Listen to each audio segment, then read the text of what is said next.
सभी को नमस्कार। हम आज अपनी एनटीएससी की ऑनलाइन क्लास में वेन डायग्राम के पार्ट 2 के बारे में आज बात करेंगे। उम्मीद करती हूँ आप इसे ध्यान से देखेंगे। करते हैं हम आज का अपना लेक्चर। टॉपिक है Venn diagram and diagrammatic presentation part 2।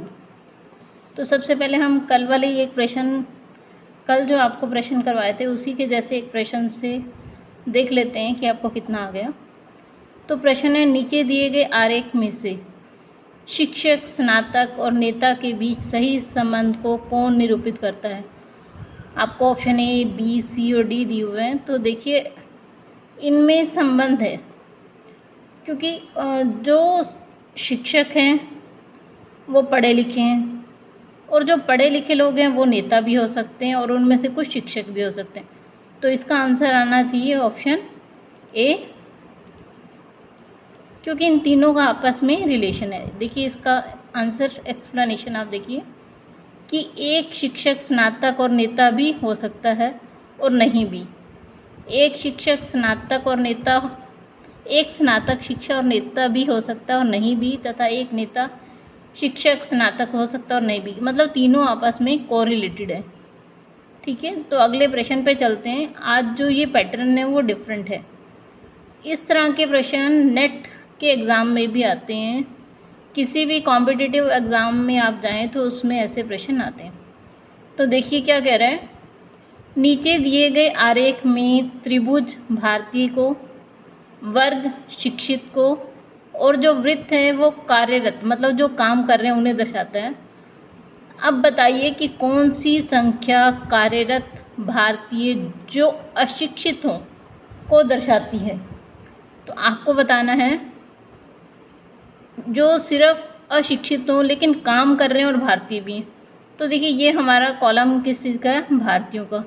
ये पढ़े लिखों का। इट मीन्स हमें अब ये वाला भाग छोड़ देना, इस पे ध्यान नहीं देना। इन दोनों को मिला के जहाँ कंबाइंड हो रहा हो, कॉमन जो चीज़ आ रही हो, तो देखिए त्रिभुज और जो वृत्त है आपस में जहाँ मिल रहे हैं वो ये भाग है 2। तो आपका आंसर आना चाहिए ऑप्शन बी 2। ठीक है जी, तो right answer is option B. अगले प्रश्न पे चलते हैं। देखिए इस प्रश्न में क्या आपको दिखाया गया, नीचे दिए गए आरेख द्वारा 3 संघों की सदस्यता प्रदर्शित की गई है। किस भाग में उन व्यक्तियों को दिखाया गया है जो तीनों संघों के सदस्य हैं। मतलब आपको इन तीनों सर्कल्स में जो कॉमन है तीनों का वो लेना है, क्योंकि 2, 1 और 3 का, 1 और 2 का कॉमन है, 4 2 सर्कल्स का, 6 भी 2 सर्कल का, लेकिन जो 5 है वो तीनों सर्कल का कॉम्बिनेशन शो कर रहा है। तो इसका आंसर होना चाहिए ऑप्शन बी और राइट आंसर है आपका 5। अगले प्रश्न पे चलते हैं।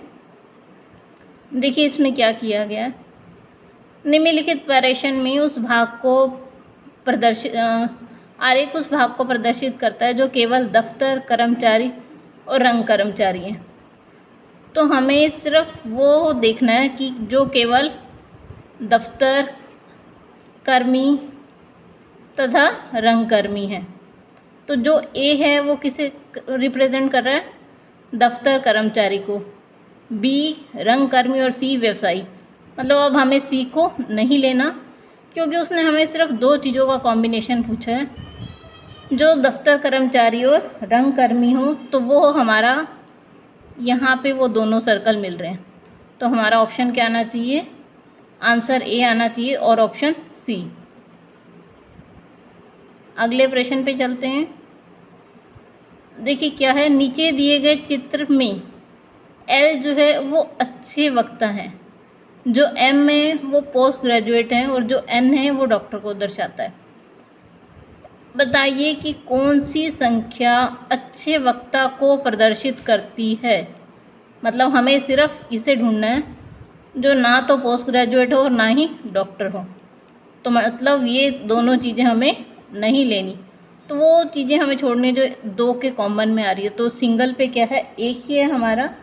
तो आंसर हमारा हो जाएगा ऑप्शन डी और राइट आंसर क्या है हमारा 1। अगले प्रश्न पे चलते हैं। देखिए इस तरह के प्रश्न भी आपसे पूछे जाते हैं। नीचे दिए गए प्रत्येक प्रश्न में 3 शब्द दिए गए हैं जिनका कोई ना कोई संबंध है। यह संबंध नीचे दिए गए 4 रेखा चित्र में से किसके द्वारा प्रदर्शित किया गया है, आपको बताना है। आपको ऑप्शन दिए गए जीव, आदमी और पौधे। तो ऑप्शन ए, बी, सी और डी। देखिए जो जैव मंडल है उसमें आदमी भी हैं और पौधे भी, तो हमारा ऑप्शन क्या होना चाहिए, ऑप्शन सी, कि इसमें जैव मंडल में हमारे आदमी भी हैं और पौधे भी हैं। अगले प्रश्न पे चलते हैं। तो देखिए इस प्रश्न में आपसे क्या क्या गया, नीचे दिए गए प्रश्न में 3 शब्द दिए गए जिनका कोई ना कोई संबंध है। आपको 4 रेखा चित्रों में दर्शाए गए एक को सही को चुनना है जो कि इसका सही संबंध दर्शाए। आपको दिया गया खिड़की, कमरा और आदमी। देखिए खिड़की और कमरा का तो आपस में संबंध है कि अगर कमरा है तो कमरे में खिड़की भी होगी, लेकिन आदमी का बिल्कुल अलग है उसमें। तो हमारा क्या आना चाहिए, ऑप्शन ए, कि कमरे के अंदर खिड़की है लेकिन मनुष्य तो अलग चीज़ है। तो ये देखिए इसका आंसर। तो आज के लिए सिर्फ इतना ही, अगले भाग में आपसे फिर से मिलेंगे। तब तक के लिए धन्यवाद।